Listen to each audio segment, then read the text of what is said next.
Hello everyone and welcome back to my channel. So today I am here to share with you guys how my No by July went. So I think I shared with you guys like a 2-week update perhaps, and I did share with you guys that I successfully completed the No by July, but I do want to just share really quickly just how it went for me, like on a broader scale, if you will. So if you're interested in hearing about that, then please keep watching.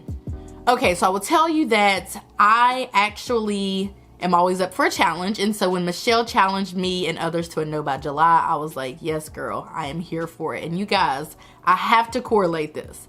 I recently learned about the Enneagram, not really sure what it's really called, but I recently learned about that and I took a quiz, which I will link the quiz down below if I remember, so you guys can take it too and get your number. And I learned that I was a challenger. So I think it's kind of interesting that I am also always down for a challenge, but maybe that's because I am a challenger, and maybe challengers are down for challenges and down for challenging. But what I did learn is that challengers do not like to be controlled. And honestly, this is like the realest personality test I've ever taken. And my mind was blown when I took it and I sent it to all of my friends and everybody, and they took it and they were all in agreement that the test is at least 90% accurate. And so the results are at least 90% accurate. And so what I learned also is that challengers don't like to be controlled, which is very much the case. I don't like to be controlled by medicines, pills, coffee, caffeine, food. Although you can't tell, you would think I am controlled by food, but I'm very much not. I do fasting, like intermittent fasting and fasting all the time so as to not be controlled. In my head, I don't like to be controlled by my own personal spending, by people. I really just am not into being controlled. And that's like a huge thing for me, like a very huge thing. I don't like for people to tell me what to do. I don't like for people to tell me how to feel. I don't get bent out of shape. I'm not gonna like challenge anybody if they try to control me or what have you. I just kind of like retreat. So I'm not confrontational at all, but I definitely kind of retreat, and I'm like, I would prefer you not try to tell me how to live my life, basically. So it's not like a huge thing. From the outside looking in, you would never know that I don't like to be controlled. But if you like pick up on clues here and there, like you would know that I definitely don't like to be controlled. This is why I don't consume coffee on a regular basis and whatever. I don't want to be controlled because I know people who don't have their coffee. It's not a thing. I mean, you know, like it's not having their coffee is not a thing, and it's a whole thing. Actually, it is a thing. But anyway, that's like a complete side note. But I thought that was really interesting, and maybe that's why I'm always down for a challenge and just trying to put my best foot forward. I don't know, but neither here nor there. Let's go ahead and get back to what we were talking about. So again, when Michelle challenged me, I was down for the cause. And so I've done no spins before and everything like that. But this one was a little unique because it wasn't brought on by me. It was brought on by someone else. And so therefore, I really felt that I really had to put my best foot forward. I will tell you that it took about 3 or 4 days into July, maybe 5, for me to actually commit to it. Like, okay, you've been challenged. You cannot not, successfully complete this. It's go time.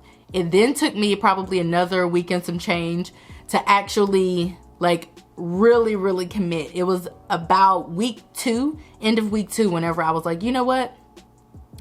Like, we got this. Like, we're not gonna be, wanting things and trying to save things to our cart or doing online window shopping or what have you. We're going to really complete this challenge. And so I actually do still have my list of the things that I kind of wrote down that I was wanting along the way, because I noticed Michelle was writing down the things that she would have normally spent her money on. And so whenever I started to do that, that was really helpful for me. But it was also something that I stopped doing around like week 2, because I literally just didn't want anything after about halfway through the month.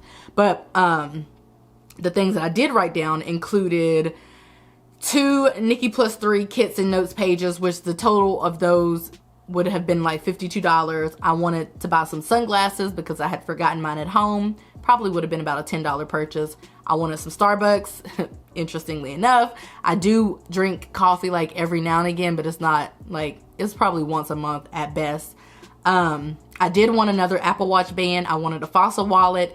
and I wanted another Nikki Plus 3 kit. So in total, I would have for sure spent maybe a little bit over $100. Now, our personal allowance money is $100 each, but oftentimes if we go over $20, $30, $40, $50, it's really not that big of a deal because oftentimes we are under. So we don't trip about if one person is over 1 month or whatever, because chances are that person is going to be under a different month or something like that. Or the other persons are going to be under.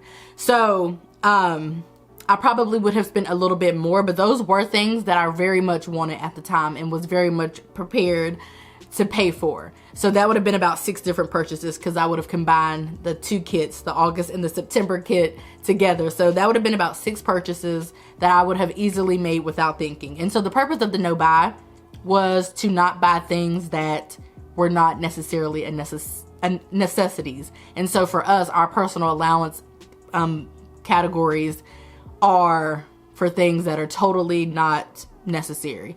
So anyway, again, about 6 different purchases is what I would have made, but again, I ended up not making any purchases and I did successfully complete the no buy. So my advice for those who are interested, I'm not saying go out and do a no buy or a no spend. I really do think that that's something that is more so unique to the people who just don't have the means to be spending recklessly or excess money. So like really have to because their funds are tight, or for people who, like me, who just want to do it just to challenge oneself. So I think, you have to be in a special place to kind of force yourself to not spend money whenever you have money, or to just force yourself to not spend money whenever there are things that you actually want to buy.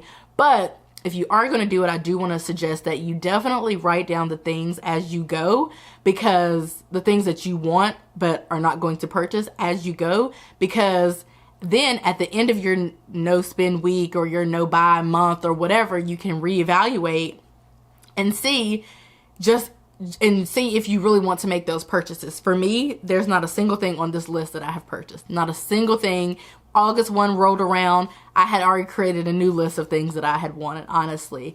And nothing on that list included any of the things on the July list. So, after a couple of weeks, basically, I didn't even want these items. So that's why I'm recommending that you guys definitely do that, because if a couple of weeks pass and you still really, really, really, really want the items, then probably you might want to go ahead and purchase them instead of putting yourself through turmoil, provided you have the funds to do so. But yeah, nothing on this list I wanted, nothing that I needed, nothing that I bought. In fact, like I have this Apple Watch, and I was kind of over it because I don't know if you guys know, but I've been wearing this for months, which is really unique for me to be wearing the same watch. I really do like it, but I was thinking like I wanted maybe like a gold one or something, or just something different. And then like after forcing myself to keep wearing this, I honestly like it all over again, and I don't want a new one. And it's not fading. I should probably do a review on this because this is a really good band. I literally will probably wear this for the rest of my time that I'm wearing this specific Apple Watch. I love it that much. Like I've fallen in love with it all over again. I've become okay and content with the things that I have. And that's the thing that I'm really big on as well, is just being content with what you have. Oftentimes we want this and we want to keep up with the Joneses, and we want that because this person has it, or this ad pops up and we want to go out and buy that. And we just want to buy a lot of things even though we don't need them. And I'm definitely guilty of that. But also I am very adamant about being content and practicing gratitude and being just happy with the things that we have right now. Because, I talk about this all the time. I am 100% grateful for the things that I do have. And if you compare what I have to other people have much nicer things than I have, much better things. I mean, I long for the day where I have a car that has Bluetooth or has the GPS integration thing, navigation built in, or just has like some fancier features. Now I can't wait for that day, because I do think having the safest car that you could possibly have is worth having. But gotta have the funds for that, and it has to be in the budget, and so on and so forth. I long for the day that we have our house. We're obviously in the middle of the home building process, rather, I should say, and we'll have a house. But that is something that we want for us, not because everybody else has a house because we've waited literally longer than you could possibly imagine to get this house. It's just a great time to get one. We want one. We can afford one. You know, what better time than now to go ahead and get one? But I am pretty big on practicing gratitude and also just being content. So that is another tip that I would share. Just practicing gratitude every day, waking up, and you can do this whether you're on a no buy or a no spend or not, but just waking up, looking around, being grateful for the things that you have. No matter what it is that you have, it's something that somebody else doesn't have. And that's one thing that I have come to realize. Like, even though this camera is not the one that I really want right now, and I really would like to upgrade to a very nice camera, and well, I want 2 cameras actually. I want 2 cameras so I can film like 2-way and all kind of stuff. But some people are saving up so they can buy their first camera for YouTube and whatever, you know. So like everything that you have, there's probably somebody out there who does not have that. So I am grateful. I am content. And practicing that throughout the no buy month, I was able to kind of just be okay with what it is that I have and be okay with what I didn't have also. So those are 2 tips that I would give you guys as you move through a no buy week or day or month or a year or what have you, just to practice gratitude daily, practice contentment, and also write down the things that you want and see if you still want them at the end of your week or your day or your month or whatever the case is. So that is it for this video. Just wanted to give you guys a quick update, even though we're in the middle of August, about how my no buy July went. I hope that you guys enjoyed this video, and I will see you in my next one. Bye guys.